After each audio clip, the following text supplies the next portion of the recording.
Hi, my name is Daniel Miller, and today we'll be talking about why Robert Frost should be included in our curriculum. First, we'll be talking about Robert Frost's background. He was born in the United States of America in San Francisco in 1874.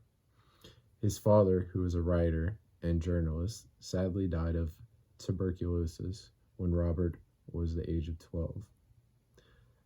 After moving in with his grandparents, he completed high school and spent 2 years at Harvard. Sadly, he had to drop out of Harvard because of medical complications.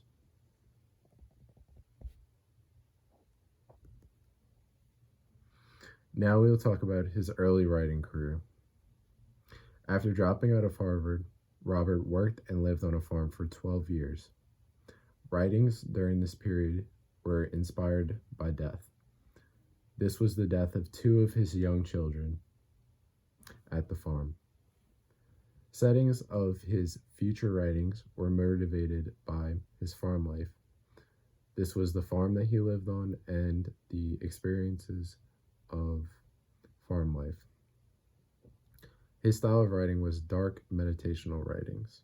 This was mostly inspired by the losses that he had during his unsuccessful farming career. After his unsuccessful farming career, he moved to England. Here, he started to take his writing seriously.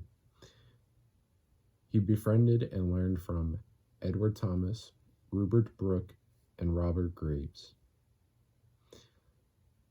Here, he gained popularity in America and moved back to the United States after 2 successful novels.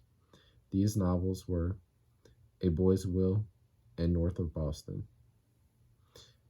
These 2 novels started the surge of popularity. Now we will be talking about his American success. In the 1920s, he was the most popular poet in America.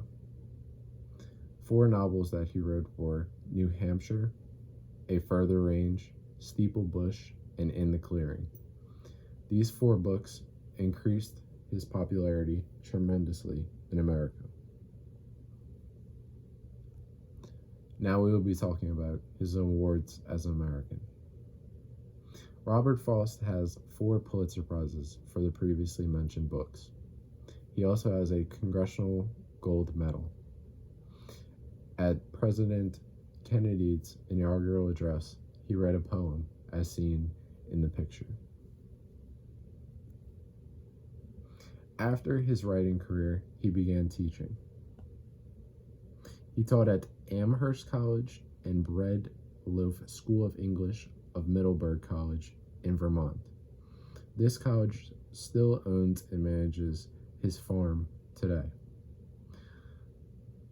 During his teaching career, he earns students to have a human voice in their writing. This would connect the writer and the reader. Sadly, in 1963, Robert Frost died and received honorary degrees from Oxford, Bates College, and Cambridge universities.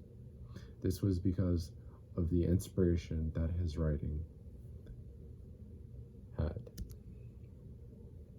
Conclusion.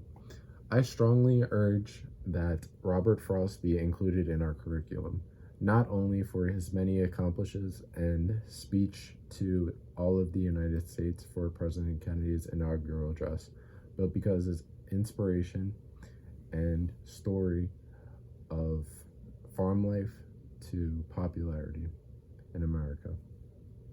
Much can be learned from his story, and his very interesting dark writings should be brought in our curriculum today.